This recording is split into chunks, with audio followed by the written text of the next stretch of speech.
My faith is incredibly important to me. It forms the foundation for who I am, both morally and ethically. But does that mean that I want to enforce my faith on other people? No, it doesn't. And that is the crux of the problem with Christian nationalism.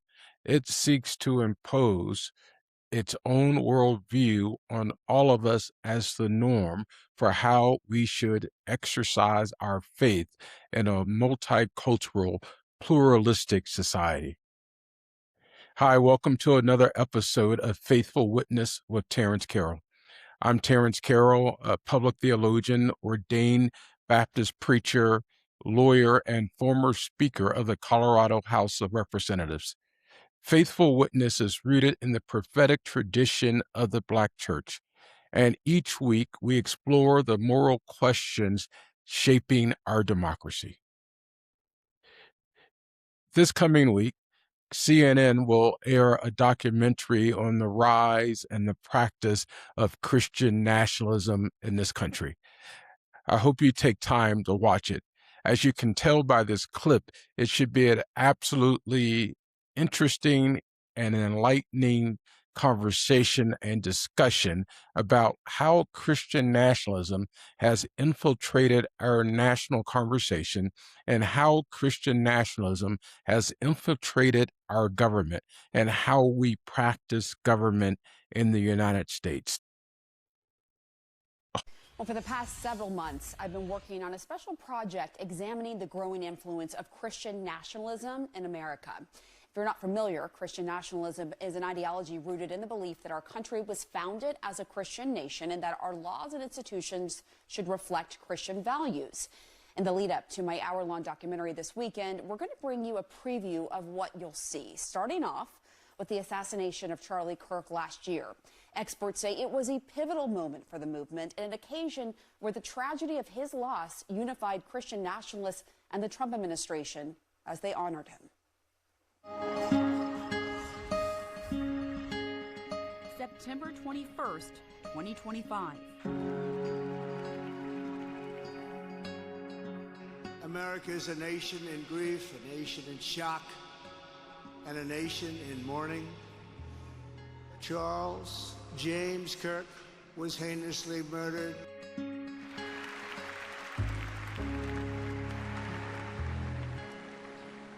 That young man, I forgive him.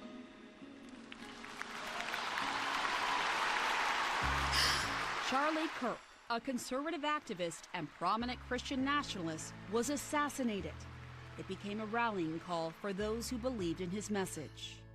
Our greatest evangelist for American liberty became immortal. And it was a call to action. My charge to all of you, put Christ at the center of your life as he advocated for giving his. Memorial service was one of the most potent examples of this shift in our culture that we're experiencing right now, where a large segment of American Christians are being activated by these ideas, radicalized by these ideas that say that they are the persecuted ones and that they need to stand up for Christians' rights.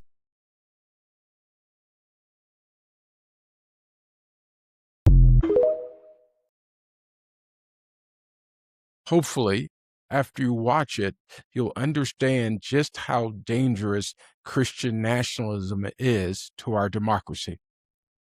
As you can imagine, folks who are Christian nationalists are upset over this upcoming documentary. They claim that it's an attack on Christianity. As a Christian, based on the trailers that I've seen, I do not consider it an attack. But as my mother once said, if you throw a rock and a pack of dogs, the one that screams is the one that got hit. Based on what I've seen on social media and YouTube and places like that, there's some folks out there who are a hit dog right now What I want to talk about today is the history of the separation of church and state in the United States and how we got here. I want to talk about religious freedom and religious liberty and why it's incredibly important to us in the United States. One of the things that I like to say is that I'm Baptist born, Baptist bred, and when I die, I'll be Baptist dead. It's meant as a joke, but it's also kind of true. I am pretty Baptist. But for a long time, I didn't understand what it meant to be Baptist, especially theologically, and how Baptist folks insert themselves and operate in a democratic and in a civic society.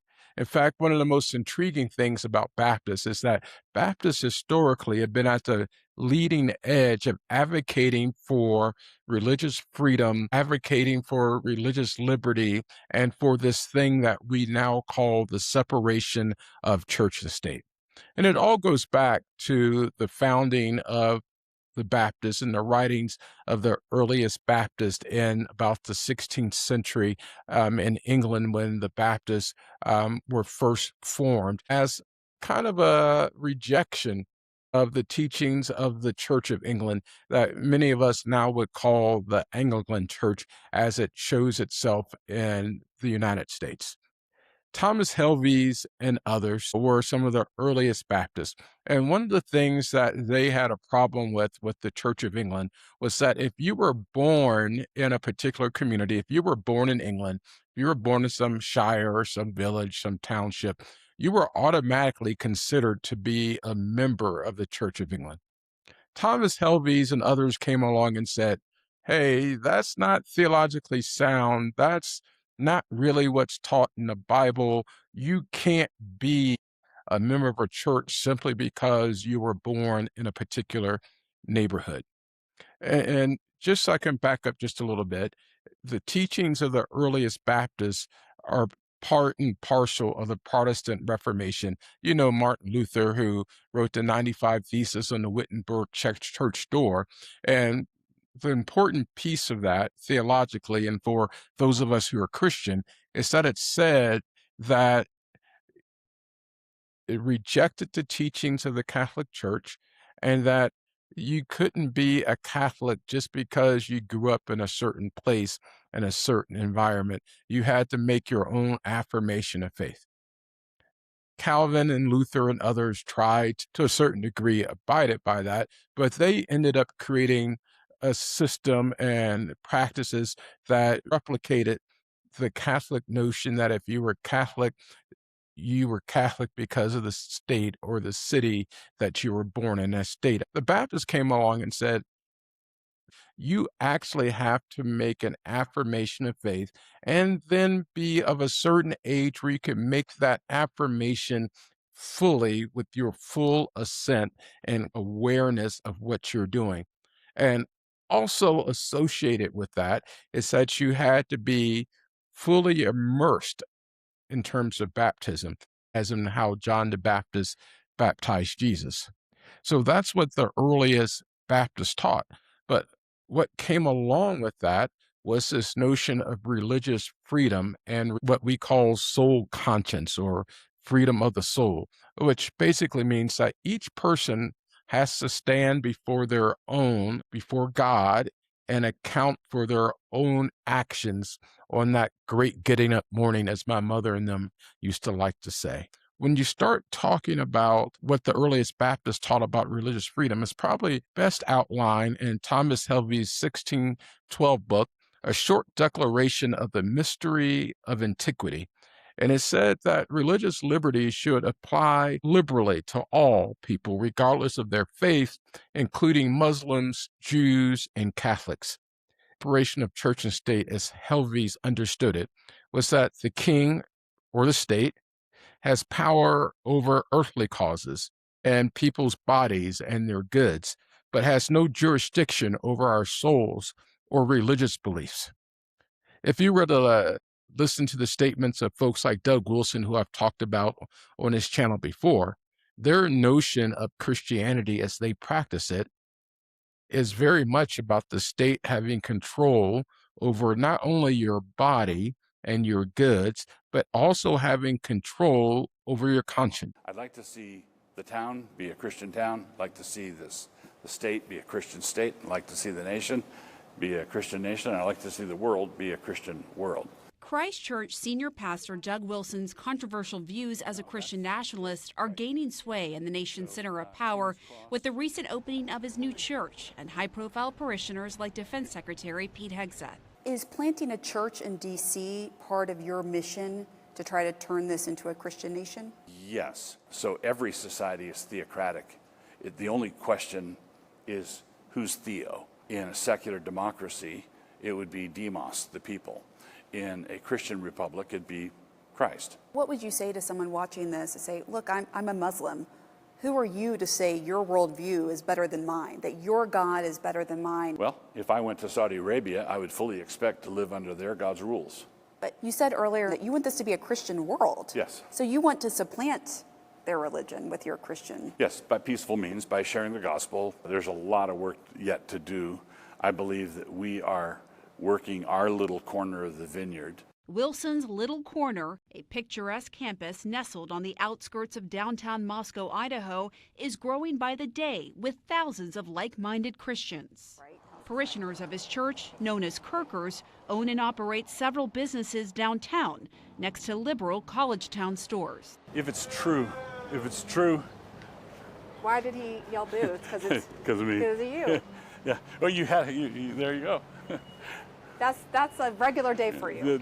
That's not unusual. Wilson is part of a broader Christian nationalist movement making inroads with the Trump administration, with a newly created faith office led by evangelical pastor Paula White Cain, and people seen right outside the White House entrance praying and speaking in tongues. We are standing on the soil of the White House, and we are declaring your word. How precious. And now there's a monthly prayer service at the Pentagon, initiated by Hegseth, Wilson's highest level connection to the administration. It's not organizationally tied to us, but it's the kind of thing we love to see.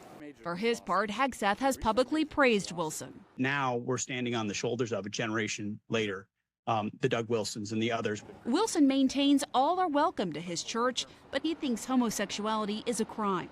In the late 70s and early 80s, sodomy was a felony in all 50 states. That America of that day was not a totalitarian hellhole. So you would like America to go back to that? Yep. Wilson maintains his ultimate goal is to bring about the second coming of Christ through his work and rejects critics' claims he's trying to make the dystopian world of The Handmaid's Tale a reality. I'm not a white nationalist. I'm not a fascist. I'm not a racist. I'm not a misogynist.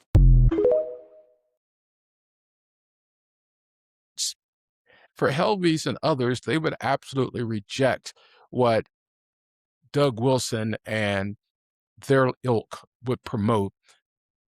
The state is the church and the church is the state, as long as you practice a form of Christianity that they endorse.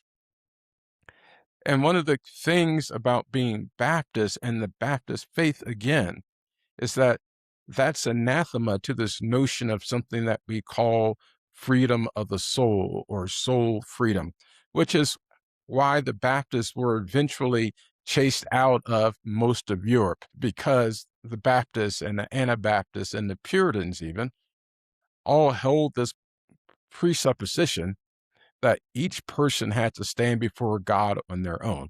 So they found themselves dispersed into the colonies, and the Puritans took a different tact. Once they got to the United States, the Puritans decided that, we were okay with religious freedom as long as we were in England, because we didn't want anything to do with the Church of England, and we wanted to be free to practice the way we wanted to practice. But now that we're in Massachusetts and we formed this thing called the Massachusetts Bay Colony, we want everybody to worship and believe in the same way that we do. And that was not unusual throughout the colonies, that people of particular religions, when they came to the United States, they formed communities, they formed colonies based upon their shared beliefs and mores and ethnicity. For instance, in Maryland, Roman Catholics helped found Maryland, and Roman Catholicism was the predominant faith and religion in Maryland. In Virginia, Episcopalianism became the prominent and predominant faith that was practiced. And in fact, some of the colonies did institute religious tests for office, which for some of us, we think of that as, wow, we always thought that we had this notion of religious freedom. We didn't. It was actually not a firm practice throughout the colonies. For Baptist folks, and this is going to be very Baptist centric, when Roger Williams found his way over from England to the United States and first settled in the Massachusetts Bay Colony, he decided that, hey, I want to be free to practice my Baptist faith, my Baptist religion, and do all the things that I want to do as a Baptist. But the Puritans said, not here. And Roger Williams and several other adherents of the Baptist faith and tradition were locked up at several points, men and women. So Roger Williams made his way down to Rhode Island, and he founded the first Baptist church in America, which still stands in Providence, Rhode Island. And Roger Williams founded the colony of Rhode Island, which was the first colony explicitly based on this notion of religious freedom and religious liberty. And if you listen to the language that Roger Williams and others used in talking about the need for religious freedom, you'll see this language come back again and again and again with the founders of this nation when they talked about religious freedom. Williams argued that religious freedom is an individual right, and he said, quote, there should be a wall of separation between the church and state, and that would prevent the government corruption of our conscience. Is the fact that in places like the Massachusetts Bay Colony and Virginia and some of the other colonies, and even down in the southern colonies, that although they said that they wanted to be able to practice their faith in a certain way, that also meant that we're going to force you to practice our faith in the way that we dictate that you have to practice faith. And Williams and the early Baptists and others who were champions of religious freedom said, no, this is not what God wants. God doesn't want to compel you, because love means nothing if that love is compelled. In fact, it's not love at all. Worship means nothing because it should be free will. Roger Williams and others said, if we're going to have religious freedom, our faith has to be freely given. It just can't be something that we force upon people. And as we go along in history, we get to James Madison. Picking up on the themes first articulated in the United States by Roger Williams, James Madison in 1785 wrote Memorial and Remonstrances Against Religious Assessments.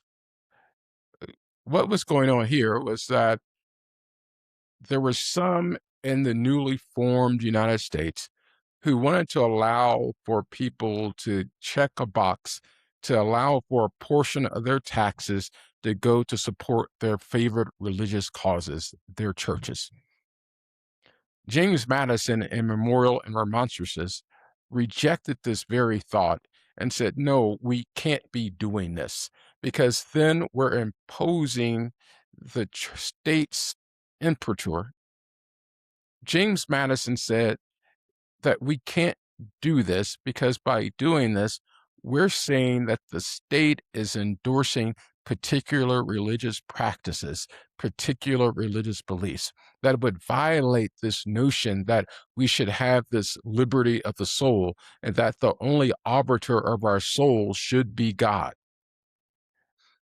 James Madison and the Anti-Federalists, when the first 10 amendments of the Constitution were adopted, decided that there needed to be an amendment that made clear that there would be no intermingling of church and state in the newly formed United States of America. Yet, despite all this, there were still concerns that the United States would eventually have state-sponsored religion. These concerns were so important and still so prevalent in the early United States that a synagogue in Rhode Island called the Toro Synagogue in 1790 reached out to George Washington to ask Do you intend on ensuring that we have religious freedom? Because as Jews in this country, we have been put upon, we have been chastised, we have been marginalized because of our religious faith. George Washington wrote back to them and said these words: "It is now no more that toleration is spoken of as if it were the indulgence of one class of people, that another enjoys the exercise of their inherent natural rights. For happily, the government of the United States, which gives to bigotry no sanction, to persecution no assistance, requires only that they who live under its protection should demean themselves as good citizens in giving it all, on all occasions, their effectual support."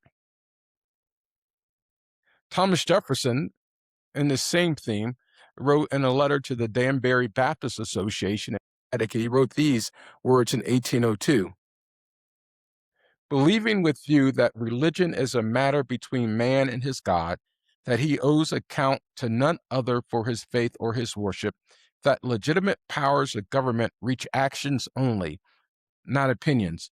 And from that he wrote, "There should be a wall of separation between church and state." Again, it's clear that in this nation, our founders believe that faith is between a person and God, not a person and state. That the state should not impose a faith on the people of this nation, and the church should not try to impose its beliefs on the state. That does not mean that there is no role for people of faith in a public square, especially in a multicultural and pluralistic society that we live in the United States, especially the modern United States. Because we have folks from all over the world who practice all sorts of religions and all sorts of faiths. Even within Christianity, there are folks who have doctrinal differences, whether you have water baptism, whether you sprinkle somebody, how you practice the Lord's Supper or the Holy Communion. Even within Baptist, there are so many variations on how we practice our faith. How would we decide which practice of faith should be normed for all of us who live here in the United States? Is it the religion group that has the largest number of adherents? If that's the case, one of the fastest growing faith traditions in the United States is Muslims. So should that be how we do it? Or should it be on a state by state basis? Who's the largest religious group in that particular state? So should the people in Utah who are not members of the Church of Latter-day Saints be forced by civic law to follow the practices of the members of the LDS Church? So why should we be okay with Christian nationalism in this nation? We shouldn't be. We should adhere to this notion of the separation of church and state because it protects the voice of people of faith and in the public square, ensures that those voices are heard, but also protects the voices of people who are agnostic and who are atheists or don't belong to any particular religious group. Are we with me? Do we understand where I'm coming from on this particular case? So I think it's terribly important that we continue to fight for and protect religious freedoms and religious faith in this country and not fall victim to this threat to democracy that's presented by Christian nationalism and those who are Christian nationalist adjacent and see it as a way to lead us into an authoritarian and fascist nation. Because none of us win. Even if you think that, wait, I'm a Christian, I'll be protected. No, you won't be. Because if you open that door, it'll get to the point of what type of Christian are you? And we're already to that point. There's some who are Christian nationalists who would think that I am not a real Christian because I challenge them and their version of Christianity. because I believe that in a democratic republic that all voices should be heard, whether you believe in faith or whether you have a faith, or whether you're a Christian, whether you're a Muslim, whether you're a Buddhist, whether you're a Zoroastrianist. Your voice is just as valid in the public square as my voice is. And that's the way it should be in a healthy and functioning democracy. Robert Ingersoll, a scholar from the 19th century, a well-known leader of agnosticism, wrote these words as to why the separation of church and state is important. He says that the founders knew that the recognition of a deity would be seized upon by fanatics and zealots as a pretext for destroying the liberty of thought. And we saw this in the aftermath of the unfortunate assassination and murder of Charlie Kirk in late 2025. It was used as a pretext by those who claim to be for freedom of speech to say that they wanted to eliminate a certain subsection of speech within the United States based on political views and based on religion. I'm not going to call them zealots and fanatics. Their words speak for themselves. But what I will say is that if your notion of religious freedom only applies to those who look like you and think like you and pray like you and worship like you, you might be the problem. You might be the folks that Robert Ingersoll was talking about. But it's not my job here at this particular moment to even question your faith, to question whether you truly are living your life as someone called by our Lord Jesus Christ. So I'm not going to get into that, but I will say, though, that if your faith is threatened by the existence of someone else and their free speech and the exercise of their religious freedoms and the full exercise of their faith and them choosing to worship or not to worship God, that you may have insecurities that you need to address about your faith. You're not secure in your faith. You're not worshiping God in a spirit of truth. You're worshiping a God out of fear. And we were told, those of us who are Christians, do not worship out of fear, but we worship in a spirit of truth and joy. We embrace the grace and mercy and salvation that we receive from Jesus Christ. And we fully give that same, and that we freely give that same grace and mercy to others. And then I want to come back briefly to, and then close this out, to my particular brand of Christianity again, Baptist. And for Baptists, this notion is clear that we have to protect the free exercise of religion in this nation. It's one of the things that is a Baptist distinctive. It goes all the way back to some of the earliest Baptist confessions, like the London Baptist Confession of 1689. I will leave you with the words of one of the greatest Baptist theologians of the 20th century, E.Y. Mullins. He wrote, "God alone is the Lord of conscience. God alone is the Lord of conscience." Thank you for listening. Please take time to like and subscribe and share. And remember to tell the truth, seek justice, love the people. This is Faithful Witness.